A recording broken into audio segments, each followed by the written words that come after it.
पानी में। आज हम एस्टो मेथड करेंगे, फ्लेक्सिबल एस्टो method of flexible pyramid design के कॉन्सेप्ट्स, और से बात करेंगे स्पेसिफिकली क्या क्या इनपुट रिक्वायर्ड है और किस तरीके से हम एक प्रॉब्लम सॉल्व कर सकते हैं।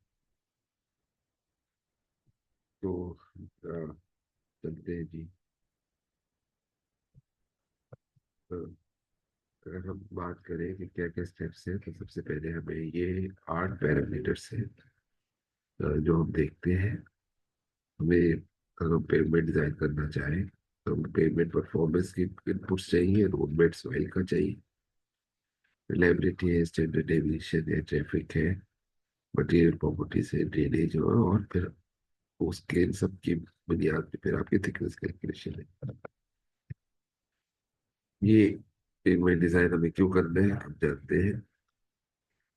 ये हमारे यहाँ की फॉर्चुनेट सी लोडिंग कंडीशन से जो हमारे हाईवेज सफर करते हैं, ये एक और सिस्टम है कि किस तरीके से गाड़ियों को लोड होती है। दो एक्सिल का ट्रक है, आप देखें किस तरीके से ये अपना वेट जो है वो जो नहीं कर पाया और पीछे की तरफ गिर गया। अच्छा, पहला स्टेप है सर्विसिबिलिटी। सर्विसिबिलिटी का मतलब है कि पेमेंट की कितनी सर्विसिबिलिटी है, कितनी सर्विसेबल है, राइडिंग कंफर्ट्स क्या है, डैमेज कितने हैं, लोग कितना सेफ या कंफर्टेबल मूव करते हैं। तो इनिशियल सर्विसिबिलिटी यानी कि जब रोड कंस्ट्रक्ट होता है तो 0 आउट ऑफ 5 में से एक एस्टूल मेथड जब प्रोसेस में था या रिसर्च हो रहा था तो लोगों ने 5 में से एक नए बने हुए रोड को 4.2 का एक सेटिस्फेक्शन लेवल दिया। अच्छा, और टर्मिनल वो है जब आपने कहा है कि ये रोड फेल हो चुका है, अब इस पे इसकी मेंटेनेंस करनी है, इसको रिहेबिलिटेट करना है। ग्राफिकली देखा जाए तो ये रेड लाइन जो है वो पी नॉट इनिशियल है जो 4.2 है, और पीटी जो है, पीटी की जो लाइन है वो 2.5 है।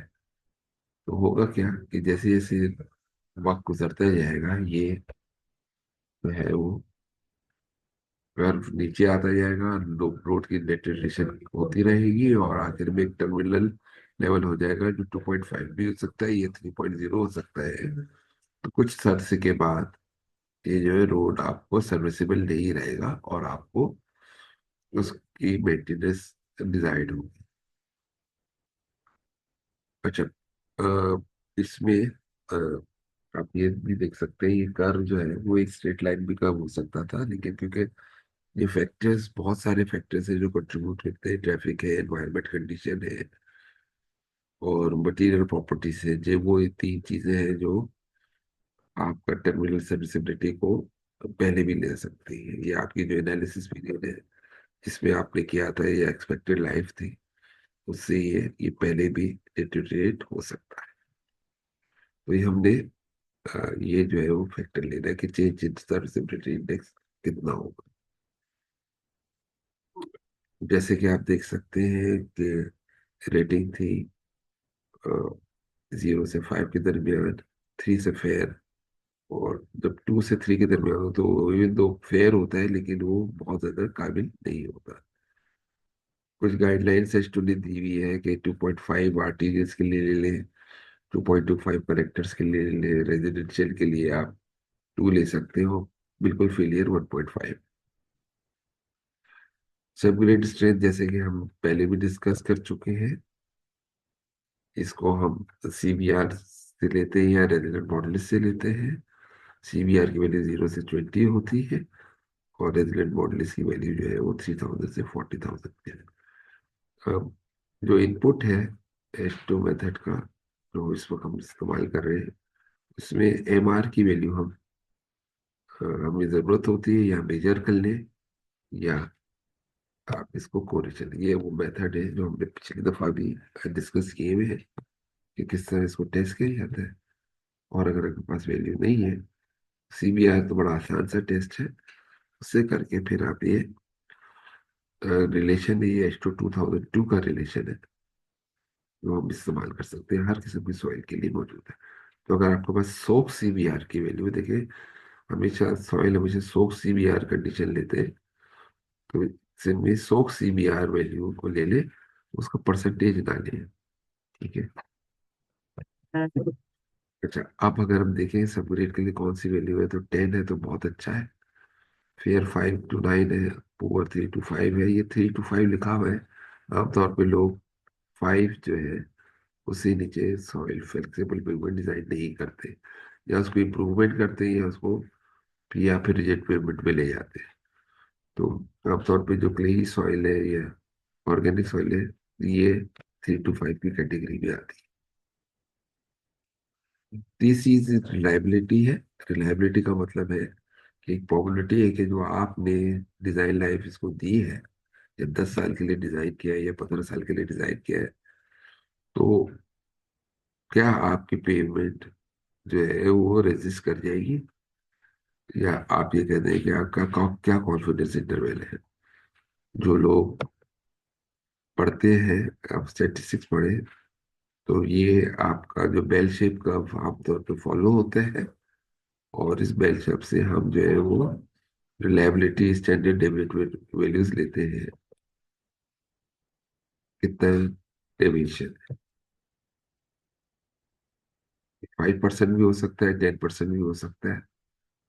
और एस्टो ने जो भी गाइड दिए हैं कि रिकमेंडेड वैल्यूज जो है वो 99.9% से 50% तक हो सकती है। ऑब्वियसली गिवन कंडीशन में याद रखिएगा कि जितनी आप रिलायबिलिटी लेवल ज्यादा देंगे, उतना ही पेमेंट थिक डिजाइन होगा as compared to lower level average. For example, अगर हम पेमेंट 95% में डिजाइन करते हैं और 99% में डिजाइन करते हैं, तो दोनों, तो 99% वाली रिलायबिलिटी में थिकर पेमेंट आएगी एज कम्पेयर टू 95% में, क्योंकि हमने मार्जिन ऑफ एरर बहुत कम रखा है, इस वजह से फैक्टर ऑफ सेफ्टी डाल दिया। अच्छा जी, ये हम आपको जरा थोड़ा सा बैकग्राउंड दे दें कि किस तरीके से रिलायबिलिटी कैलकुलेट होती है। हम करते ये हैं कि अगर जैसे टोटल प्रॉपर्टी पूरा कर्व हमारा, ये पूरे कर्व का जो एरिया है, आमतौर पे 1%, वन रिलायबिलिटी प्रॉबिलिटी 1 होती है, लेकिन ये जो हम हाईवेज में ले रहे हैं वो 99.99% है। तो आप ये समझे कि ये जो एरिया है ये नियरली जो है 1 है, एरिया अंडर द कर्व, या 100% है। अच्छा, हम अगर कहें कि 95% रिलायबिलिटी है, तो इसका मतलब ये है कि ये एरिया, ये ये जो टाइम है, ये कर्व जो है, हम ये देखना चाहते हैं कि कितनी क्या इसका जेड स्कोर होगा। तो एक्चुअली वी आर इंटरेस्टेड कि इससे पीछे ये 5% का आपने मार्जिन अलाउ किया है पेमेंट के फेलियर का। ये कैसे निकाल सकते हैं? बहुत सिंपल है कि आप एक्सेल से एक फॉर्मूला है नॉर्म एस इनवर्स, और उससे ये आप निकाल लें कि आपकी जो है वो वैल्यू कितनी है। तो जाहिर बात है, टोटल 99.99% है, रिलायबिलिटी 95% है। तो जब आप ये वैल्यू निकालेंगे तो आपकी वैल्यू आएगी -1.65 या 1.6458। ये आप आराम से एक्सेल स्कोर से निकाल सकते हैं। जेड वैल्यूज जो है वो Z score value at 5% confidence level. अच्छा, अगर हम 50% निकालेंगे तो ये तो मीन पर आ जाएगा, और 95% पे ज्यादा नेगेटिविटी है। तो इसलिए जो आपकी जो थिकनेस है, देखिए नेगेटिव है, इसका मतलब ये है कि जो आपकी थिकनेस है, अगर ये रखेंगे तो आप कम कॉम्प्रोमाइज कर रहे होंगे, या कम पेमेंट बना रहे होंगे मल्टीपल, क्योंकि जितनी ओवरऑल जो एस्टो की इक्वेशन है, इसमें नेगेटिव इफेक्ट आता है रिलायबिलिटी का, जेड आर की वैल्यू का। तो जितना फैक्टर आपने कम दिया हुआ है उतने फैक्टर ऑफ सेफ्टी ज्यादा है। अब स्टैंडर्ड डेविएशन क्यों है? वो ट्रैफिक प्रेडिक्शन है, मटेरियल वेरिएबिलिटी है, कंस्ट्रक्शन वेरिएबिलिटी है और सुपरविजन है। ट्रैफिक आपने प्रोजेक्ट किया हुआ है 10 साल के लिए, लेकिन कुछ ऐसे ही हालात हो जाते हैं, कहीं कोई दूसरा रोड आसपास का शुरू हो जाता है, तो वो ट्रैफिक जो आपने एस्टिमेट नहीं किया था वो उधर उधर से आपकी तरफ आ जाता है। हालांकि हम कोशिश करते हैं कुछ परसेंट डाइवर्जन के, लेकिन ऑब्वियसली कुछ सर्कमस्टांसेस ऐसे होते हैं, जैसे कराची में आजकल बीआरटी रेड लाइन का प्रोजेक्ट है। तो वहां पे जो यूनिवर्सिटी से एक ही एसोसिएटेड रोड है जो मेन शार फैसल से मिलाता है, तो वहां पे हमें करना ये सारा ट्रैफिक जो है वो एक वो हम जो है वो गुलिस्तान जौहर या राशिद मेनास रोड की तरफ शिफ्ट हो गया है, और जिसकी वजह से ट्रैफिक का दबाव बढ़ गया। अब जिसने पेमेंट डिजाइन की हुई होगी उसने ये एक्सपेक्टेशंस नहीं की होगी। मटेरियल अवेलेबिलिटी है, मुख्तलिफ जगहों पे मुख्तलिफ मटेरियल है। इवन दो आप सैंपल ऑफ मटेरियल टेस्ट भी करते हैं, देखिए हर जगह कभी कभार ऐसा होता है कि जो है वो आपने साइट एक अप्रूव की है, लेकिन वो जो आपने एस्टिमेट किया था मटेरियल का, या वहां से मटेरियल फिल वक्त नहीं प्रोड्यूस हो रहा है, तो आप दूसरी सेलेक्ट करते हैं, तो हो सकता है कि मटेरियल जो है वो आपकी सप्लाई में गैप, सप्लाई और डिमांड में गैप आ जाए, तो आपको दूसरी जगह से अरेंज करें, तो ये भी हो सकता है। इसके अलावा जो एसफॉल्ट है, एसफॉल्ट की लेयर 4 किस्म के मटेरियल है। Asphalt concrete, wearing course, base course, gravel, you name anything. फिर कंस्ट्रक्शन टेक्निक क्या है, देखिए हमारे यहाँ बड़े शहरों में तो वही प्लांट मिक्स इस्तेमाल होता है, लेकिन छोटे शहरों में अभी भी हैंड मिक्स या रोड मिक्स जो है वो प्लांट इस्तेमाल होता है। सुपरविजन का भी प्रॉब्लम है, जो लोग वहाँ खड़े हुए हैं क्या वो क्वालिफाइड इंजीनियर है भी या नहीं है, वो किस तरीके से इसको देते हैं। तो एस्टो ने इन सब चीजों को देखते हुए एक फैक्टर दिया है जिसको स्टैंडर्ड डेविएशन कहते हैं, जो मुख्तलिफ लोकल कंडीशंस में लेते हैं। अच्छा, इसमें रिजिड पेमेंट के लिए 0.25 है प्रिडिक्शन एरर, और फ्लेक्सिबल के लिए 0.35 है। तो इसका मतलब है कि जो फ्लेक्सिबल पेमेंट है वो 0.45 हम स्टैंडर्ड डेविएशन देते हैं, और रिजिड जो है 0.35। ये वो रिकमेंडेड वैल्यूज है जो टेबल दिया हुआ है। न्यू कंस्ट्रक्शन के लिए फ्लेक्सिबल में जो है रिजिड में 0.35 लेते हैं, 0.45 लेते हैं, और ओवर के लिए आप और मजीद स्टैंडर्ड डेविएशन ले लेते हैं, जैसे 0.49। अच्छा, एनालिसिस पीरियड कितने साल के लिए पेमेंट डिजाइन करते हैं? 30 से 50 साल, 20 से 10, मतलब 20 से 50, 15, 25, 10, 15। लेकिन ये सारी चीजों को एक तरफ रखिए, आप अपने पेमेंट को प्रोजेक्ट कीजिए। याद रखिएगा कि एस्टो जो है, एस्टो फ्लेक्सिबल मेथड जो है वो 50 मिलियन का से ज्यादा का ट्रैफिक नहीं लेता। तो अगर आपका ट्रैफिक जो है वो 50 मिलियन से ज्यादा बढ़ जाए, हो सकता है वो 21 साल में हो जाए, हो सकता है वो 8 साल में भी हो जाए। तो जो आपका प्रिडिक्शन है ट्रैफिक 50 मिलियन से जहाँ एक्सीड कर जाए, वो आप उसी से कम साल 2 साल कम आप हाईलाइट कर लीजिए। ये जो ट्रैफिक कैरेक्टराइजेशन है उसमें आपको इक्विवेलेंट एक्सेल लोड फैक्टर होता है। इसका मतलब ये है कि एक एक्सेल कितना डैमेज करेगा। एक स्टैंडर्ड एक्सेल एस्ट्रो ने जो मेथड है उसमें ये करते हैं कि एक एक्सेल को लोड को हम स्टैंडर्ड मान लेते हैं, और बाकी जितने भी एक्सेल होते हैं उसके लोड के बराबर कर लेते हैं। अगर वैसे हम देखा जाए तो एल ए एल एफ जो है वो पेमेंट टाइप के हिसाब से डिफरेंट होते हैं, एक्सेल लोड टाइप से डिफरेंट होते हैं। हर एक्सेल लोड का अपना एक इम्पैक्ट फैक्टर है, और ये डिपेंड भी करता है कि स्ट्रक्चरल कैपेसिटी 1 है तो डैमेज फैक्टर ज्यादा है, 6 है तो डैमेज फैक्टर कम है, और टर्मिनल कंडीशन। तो इतने सारे फैक्टर्स को मिला के ये एलम बनता है। इस क्लास के लिए या इस छोटे से इंट्रोडक्शन, आमतौर पे हम इतनी सारी चीजों को इतनी डिटेल में नहीं जाते, तो हम सिर्फ एक फोकस करेंगे एक नंबर पे जो आमतौर पे हमारे यहाँ हम इस्तेमाल करते हैं पेमेंट डिजाइन के लिए। आगे चले। और लोड कैरेक्टराइजेशन, हमें टायर का भी लोड चाहिए, हमें एक्सेल और टायर की कॉन्फ़िगरेशन चाहिए, कितनी बार वो पेमेंट लोड एक्सपोज होगा, लोड रिपीटिशन है, ट्रैफिक डिस्ट्रीब्यूशन कितनी है और व्हीकल स्पीड कितनी है। जरा एक ट्रैफिक को देखें आमतौर पे, हम ये जरा नोमेनक्लेचर देखते हैं कि अगर एक ट्रेलर है तो उसका जो पहला एक्सिल है उसको हम स्टीयरिंग एक्सिल कहते हैं, दूसरा एक्सिल उसको हम कहते हैं ड्राइव एक्सिल, और तीसरा ट्रेलर एक्सिल। तो ये तीनों, ये तो आपकी लोकेशन ऑफ द एक्सिल हो गई कि पहला स्टीयरिंग, दूसरा ड्राइव और तीसरा ट्रेलर। अब एक्सिल का मतलब है वो जगह जहाँ पे आप पहिए लगाते, तो आपने करना ही है कि हर पहले वाला जो एक्सेल है आमतौर पे, उसमें एक एक्सेल पे दोनों तरफ एक एक पहिया होता है, इसको सिंगल एक्सेल में सिंगल टायर कहते हैं। फिर ऐसा भी होता है कि एक एक्सेल के दोनों तरफ पहिए होते हैं, जैसे बसों के अगर आप देखें तो सिंगल एक्सेल में 12 टायर, इसको सिंगल एक्सेल।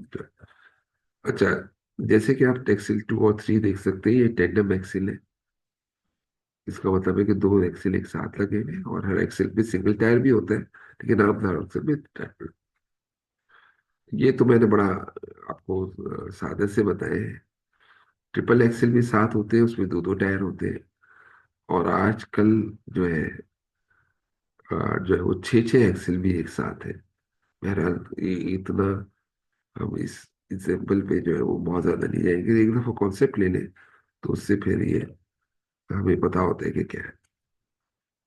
जी, अब हम चलते हैं पाकिस्तान में कौन कौन से ट्रक्स हैं और उनको क्या लोडिंग अप्लाई है। ये दो सिंगल एक्सिल ट्रक है, पहला भी सिंगल दूसरा भी सिंगल। इसको बेडफोर्ड के ट्रक हमारे पास होते हैं, इसमें 17.5 टन लीजिए। तो सिंगल एक्सिल ट्रक के लिए पाकिस्तान में 17.5 टन अलाउड है। अब ये तीन एक्सिल कैसे है, ये सिंगल है और ये टेंडम दो एक्सिल एक साथ है, इसे हम 3 एक्सिल टेंडम कहते हैं, 1 2 3 और टेंडम पीछे वाला। फिर 3 एक्सिल सिंगल, 1 2 3 और ये सिंगल सिंगल। इसमें जो लोड है वो 29.5 टन हमारे ट्रक्स में या एनएचए वालों ने अलाउ किया हुआ है। 4 एक्सिल ट्रक है जिसमें टेंडम है, मतलब ये दो सिंगल है और आखिरी पे टेंडम है। इसको हम ये भी जो है वो 4 एक्सिल है, लेकिन टेंडम बीच में, ड्राइव एक्सिल टेंडम है और सिंगल ट्रेड है।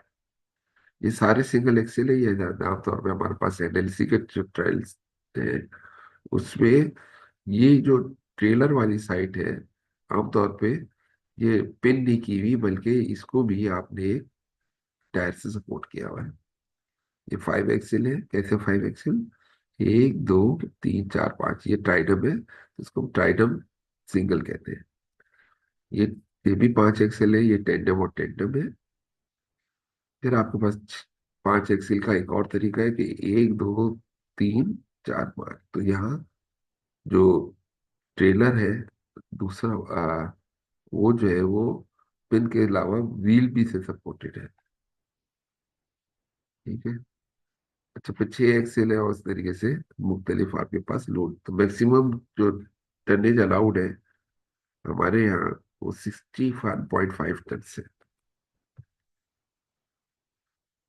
इक्वलेंट सिंगल एक्सिल लोड का मतलब ये है कि हम एक, एस्टो ने कहा कि 18,000 पाउंड को आप एक स्टैंडर्ड मान लें, उससे कम लोड है तो उसको कंपेयर कर लीजिए, और एक्सेल पे ज्यादा लोड है तो उसको भी कंपेयर करें।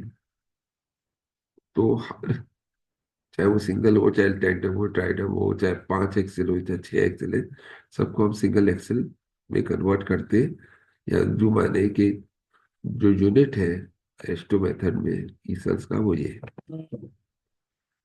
निकालने का तरीका ये है कि आप जो गिवन लोड है उससे अलाउेबल लोड, और ये 4 जो फैक्टर है पावर, ये हमें एस्टो ने दिया है, लेकिन हम पाकिस्तान में कुछ स्टडी हुई थी जिसमें हम ये अंदाजा हुआ कि ये जो 4 है ये हमारे रोड्स के लिए अ, कम है, इसलिए 4.5 जो है लिया है। ये 4.5 जो है असल में अडॉप्टेड है रोड नोट 31 मेथड।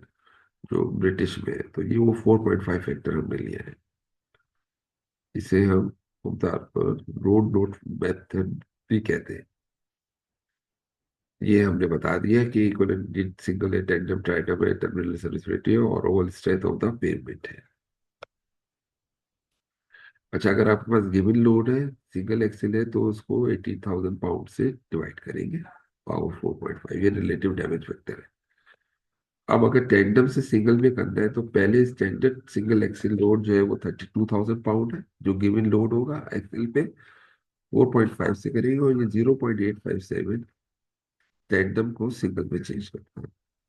फिर ट्राइडम है तो लोड ये है 48,000 स्टैंडर्ड है, और 1.033 जो है वो ट्रिपल को सिंगल में कन्वर्ट करेगा।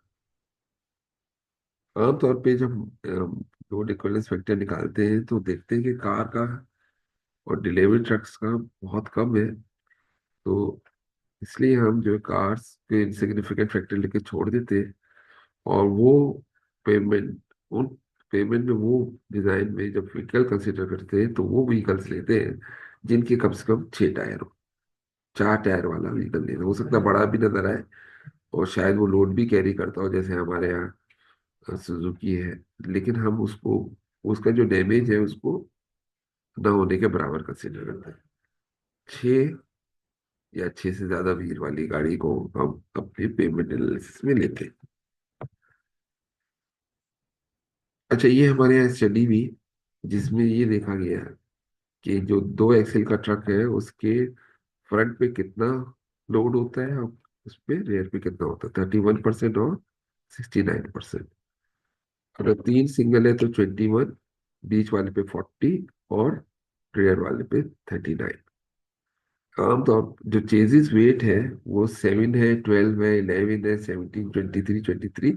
अच्छा, ये जो लोड है ये लोडेड है, लेकिन अब ये लोड जो है, हमने वो जो अभी हमने एनएचए से देखा था तो वहाँ ये लोडिंग कंडीशंस आपने लेवल बढ़ा दिए। जैसे फर्स्ट इसमें आप देखा होगा कि 6 एक्सिल को आपने 61.5 ले लिया। ये टू क्या है, ये भी सिंगल है, ये भी सिंगल है, लेकिन पीछे वाले पे 2 टायर है।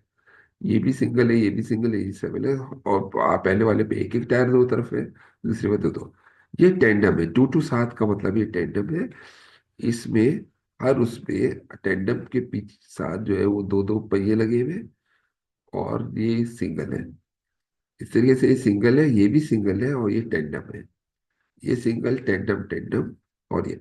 अच्छा, जब हम करते हैं तो रेयर वन का मतलब ये है, रेयर टू तो जब टेंडम लेंगे तो ये पूरा 40% ले लेंगे। इस तरह ये पीछे वाले लोड पे कैलकुलेट करेंगे तो ये 48 है। अगर यहाँ देखा जाए तो पहला पे 11% लोड आएगा, इस पे 33, 17 और 16, और ये 54। ये असल में हम उसको 56 ले लेते, क्योंकि एक्चुअल कैलकुलेटेड लोड थे तो ये 98% बनता है, लेकिन इसको अपडेट करने के लिए आखिरी वाले लोड पे 2% लोड और लगा देते हैं। ठीक है जी। ये आपको एग्जाम्पल है कि जैसे अगर मेरे को 6 एक्सिल पे एक ट्रक में लगाना हो, उसमें 47 टन टोटल हो, तो 11% फ्रंट एक्सिल पे आएगा, जैसे हम टेबल पे देख सकते हैं। 11%, 17 और 16, 33% दोनों पे आएगा। हम ये दोनों को मिला के रहेंगे, रेयर टू और रेयर थ्री पे। फिर rare four, rare five, rare six, जैसे कि आपने देखा, rare rare three, rare rare four, rare five. तो ये rare three, rare four, rare five, तो ये तीनों का जो है वो हमने 54% ले लिया। इस तरीके से आपने तो पहले एक्सेल पे 4.5 टन आ गया, दूसरे पे 15.5 डबल एक्सेल है, और तीसरे पे 27 टन। तो दूसरे महीनों में ये भी कह सकते हैं इस पे 9 9 टन आया, इस पे 7.5 7.5 आया, और इस पे 11। और अच्छा, इसको ये भी देख सकते हैं कि इसकी 2 व्हील है तो एक व्हील पे 2.25 टन का लोड आया। अब लेन डिस्ट्रीब्यूशन क्या है, इसको हम नेक्स्ट क्लास में डिस्कस करेंगे। मैं यहाँ पे स्टॉप करता हूँ, और इसका जो पार्ट 2 है उसको बाद रिकॉर्ड करेंगे।